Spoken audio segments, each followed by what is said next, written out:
আলহামদুলিল্লাহ, আজ আমি আপনাদের সাথে আলোচনা করব সিজদারত অবস্থায় সিজদায় মাথা রেখে এই দোয়া পড়লে আল্লাহ তাআলা আপনাকে এত ধনী বানিয়ে দিবেন, আপনার ধন সম্পদ রাখার জায়গা পর্যন্ত হবে না ইনশাআল্লাহ। আপনার সব চাহিদা আল্লাহ তাআলা পূরণ করে দিবেন, বিপদ ঋণ থেকে মুক্তি দিবেন, বড় বড় সমস্যা সমাধান করে দিবেন, যারা রোগাক্রান্ত আছেন তাদের রোগ শোক আল্লাহ তাআলা দূর করে দিবেন ইনশাআল্লাহ। আমি অনুরোধ করব অবশ্যই সম্পূর্ণ ভিডিওটি দেখবেন আমলটি করার জন্য। মানব সৃষ্টির অন্যতম উদ্দেশ্য হলো আল্লাহর ইবাদত। ইবাদতের মর্মার্থ হলো সর্বোচ্চ মর্যাদার অধিকারী সত্তার সামনে সর্বাধিক বিনীতভাবে নিজেকে সঁপে দেওয়া। আক্ষরিক অর্থে এটা সর্বতোভাবে সিজদার মাধ্যমে সম্ভব। মানব সৃষ্টির সূচনায় আদি পিতা আদম আলাইহিস সালাতুস-সালামকে কিবলা বানিয়ে সিজদা করার নির্দেশ জারি করা হয়েছে। পৃথিবীর সব কিছুই আল্লাহর জন্য সিজদা করে। যেমন সূরা রদের 15 নং আয়াতে ইরশাদ হয়েছে, ওয়ালিল্লাহি ইয়াসজুদু মান ফিস সামাওয়াতি ওয়াল আরদি তাওআন ওয়া কারহান ওয়া জিলালুহুম বিল গুদুবি ওয়াল আসাল। অর্থাৎ আল্লাহকে সিজদা করে যা কিছু নবমণ্ডলে ও ভূমণ্ডলে আছে, ইচ্ছায় অথবা অনিচ্ছায়, এবং তাদের প্রতিচ্ছায়া ও সকাল সন্ধ্যায়। সূরা হজের 18 নং আয়াতে আল্লাহ তাআলা আরও ইরশাদ করেন, আলাম তারা আন্নাল্লাহা ইয়াসজুদু লাহু মান ফিস সামাওয়াতি ওয়া মান ফিল আরদ ওয়াশ-শামসু ওয়াল কামারু ওয়ান নুজুমু ওয়াল জিবালু ওয়াশ-শাজারু ওয়াত দাওয়াবু ওয়া কাসীরুম মিনান নাসি ওয়া কাসীরুম হাক্কা আলাইহি আযাবু ওয়া মান ইউহিনিল্লাহু ফামা লাহু মিন মুকরিমিন ইন্নাল্লাহা ইয়াফআলু মা ইয়াশা। অর্থাৎ তুমি কি দেখোনি যে আল্লাহকে সিজদা করে যা কিছু আছে নবমণ্ডলে, যা কিছু আছে ভূমণ্ডলে, সূর্য চন্দ্র তারকারাজি পর্বতরাজি বৃক্ষলতা জীবজন্তু এবং অনেক মানুষ, আবার অনেকের উপর অবধারিত হয়েছে শাস্তি। আল্লাহ যাকে ইচ্ছা লাঞ্ছিত করেন, তাকে কেউ সম্মান দিতে পারে না। আল্লাহ যা ইচ্ছা তাই করেন। শুধু নিম্ন জগতে নয়, সিজদার এই নিয়ম রয়েছে ঊর্ধ্ব জগতেও। সেখানে ফেরেশতারা মহান আল্লাহর উদ্দেশ্যে সিজদা করে। ইরশাদ হয়েছে, আওয়ালাম ইয়ারাউ ইলা মা খালাকাল্লাহু মিন শাইইন ইয়াতাফাইয়াউ জিলালুহু আনিল ইয়ামিনি ওয়াশ শামাইলি সুজদান লিল্লাহি ওয়া হুম দাখিরুন। অর্থাৎ তারা কি আল্লাহর সৃজিত বস্তু দেখে না, যার ছায়া আল্লাহর প্রতি বিনীতভাবে সিজদাবনত থেকে ডান ও বাম দিকে ঝুঁকে পড়ে। ওয়ালিল্লাহি ইয়াসজুদু মা ফিস সামাওয়াতি ওয়া মা ফিল আরদি মিন দাব্বাতিন ওয়াল মালাইকাতু ওয়া হুম লা ইস্তাকবিরুন। আল্লাহকে সিজদা করে যা কিছু নবমণ্ডলে আছে এবং যা কিছু ভূমণ্ডলে আছে, এবং ফেরেশতাগণ তারা অহংকার করে না। সুতরাং সিজদারত অবস্থায় আমাদেরকে আল্লাহর কাছে চাইতে হবে। এখন সিজদায় কিভাবে দোয়া করবেন এর নিয়ম এবং সিজদায় দোয়া করলে যে দোয়া কবুল হয় তা এখন আমি আপনাদের সামনে তুলে ধরছি। সিজদায় দোয়া করলে যে দোয়া কবুল হয় এ ব্যাপারে সহিহ মুসলিম শরীফের একটি হাদিস রয়েছে।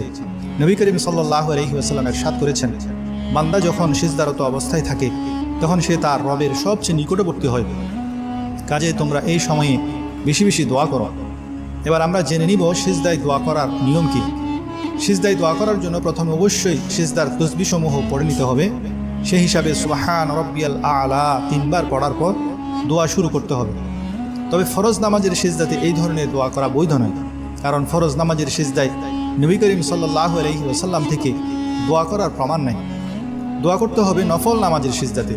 তবে নফল নামাজের সিজদাতেও যখন দোয়া করবেন তখন সেই সব দোয়া করা উচিত যেই সব দোয়া নবী করিম সাল্লাল্লাহু আলাইহি ওয়াসাল্লাম করেছেন, অর্থাৎ মাসনুন দোয়াসমূহ। নববী সেই সব দোয়া সিজদায় করতে হবে যেসব দোয়ার মর্মার্থ আপনার জানা আছে। এই কথা সবসময় মনে রাখবেন, যখন আপনি আল্লাহর কাছে আরবিতে কোনো দোয়া পড়বেন, যতক্ষণ সেই দোয়ার মর্মার্থ আপনার জানা থাকবে না ততক্ষণ সেই দোয়া দ্বারা আপনার কোনো উপকার হবে না। তবে কোনো কোনো ওলামায়ে কেরাম বলেন, নফল নামাজের সিজদাতে আপনি নিজের ভাষায়ও দোয়া করতে পারেন। যেমন তাহাজ্জুদ নামাজের সিজদাতে সিজদার তাসবিহ পাঠ করার পর আরবি দোয়া না জানলে নিজ ভাষায় নিজের সকল আকুতিগুলি সিজদারত অবস্থায় পেশ করলে আল্লাহ তাআলা সব দোয়া কবুল করে নেবেন। তবে এমন কিছু চাইবেন না যা মানুষের কাছে চাওয়া হয়।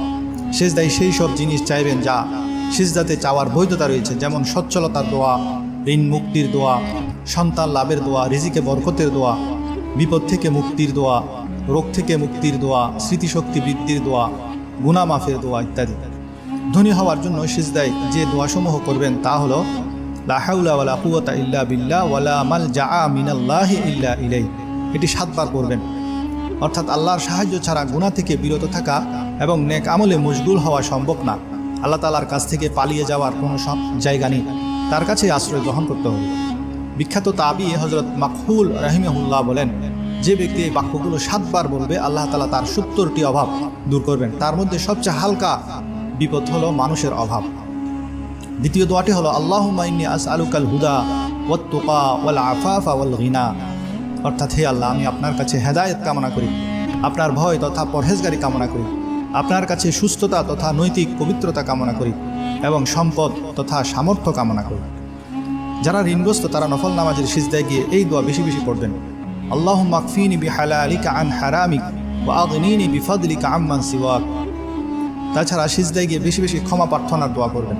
সূরা নূহের 10 থেকে 12 নং আয়াতে আল্লাহ তাআলার নির্দেশনা হলো, যারা আল্লাহর কাছে ক্ষমা প্রার্থনা করবে আল্লাহ তাআলা তাদেরকে ধন সম্পদ বৃদ্ধি করে দিবেন, সন্তান সন্ততি দিবেন, উদ্যান স্থাপন করবেন, নদ নদীতে পানি দিবেন, বাগানে ফসল ফলাদি দান করবেন বলে আল্লাহ তাআলা সূরা নূহের মধ্যে ওয়াদা করেছেন। সুতরাং এত সব নিয়ামত লাভের জন্য আমাদের উচিত নফল নামাজের সিজদার তাসবির পরে গুনাহ মাফ চাওয়া। আর গুনাহ মাফের জন্য হাদিস শরীফে বর্ণিত যেই দোয়াসমূহ আছে সেগুলো পড়তে পারেন, যেমন রব্বিগফির ওয়ারহাম ওয়া আনতা খায়রুর রাহিমিন অথবা আস্তাগফিরুল্লাহ ওয়া আতুবু ইলাইহি।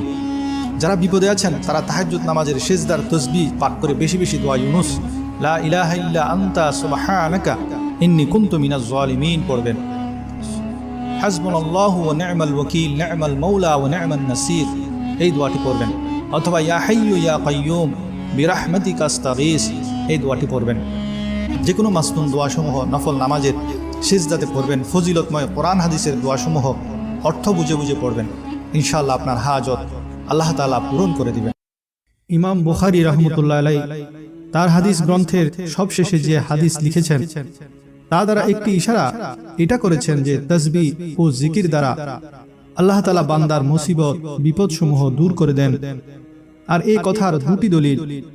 প্রথম দলিল হলো আল্লাহ তাআলা পবিত্র কোরআনে মজিদে হযরত ইউনুস আলাইহিস সালাতু ওয়াস সালামের ব্যাপারে ফরমান, ফালাউলা আন্নাহু কানা মিনাল মুসাব্বিহিন, অর্থাৎ যদি ইউনুস আল্লাহর তাসবিহ বয়ানকারী না হতো, লা লাবিসা ফি বাতনিহি ইলা ইয়াউমি ইউবআসুন, তাহলে আল্লাহ তাকে কিয়ামত পর্যন্ত মাছের পেটে রেখে দিতেন।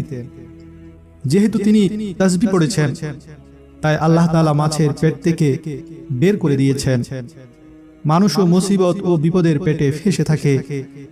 কোন কোন লোক কর্জের মাছের পেটে ফেসে যায়, কোন লোক অন্য কোন বিপদের মাছের পেটে ফেসে আছে। যখন সে তাসবিহ পড়বে তখন আল্লাহ তাকে সে মুসিবতের মাছের পেট থেকে বের করে দিবেন এবং সকল বিপদ মুসিবত দূর করে দিবেন। দ্বিতীয় দলিল হলো, একদিন হযরত ওমর ফারুক রাদিয়াল্লাহু তাআলা আনহু এক অপরাধীকে শাস্তির কোড়া লাগালেন, আর হযরত কাব রাদিয়াল্লাহু তাআলা আনহু সেখানে উপস্থিত ছিলেন। হযরত কাব রাদিয়াল্লাহু একজন আলেম সাহাবী এবং বিচারক সাহাবী ছিলেন।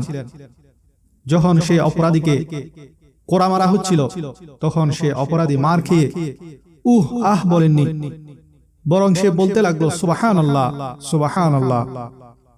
অর্থাৎ সে সময়কার দোষী অপরাধীরাও এমন ছিল, তাদের জবান থেকে বেহুদা শব্দ বের হতো না।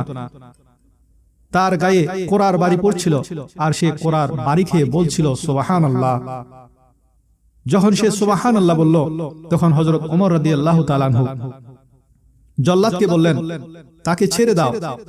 ফাদাহিকা কাব, হযরত কাব রাদিয়াল্লাহু তাআলা আনহু তখন হেসে দিলেন। হযরত ওমর রাদিয়াল্লাহু তাআলা আনহু হযরত কাব রাদিয়াল্লাহুকে প্রশ্ন করলেন, ওয়ামা ইউদহিকুকা, আপনি হাসছেন কেন?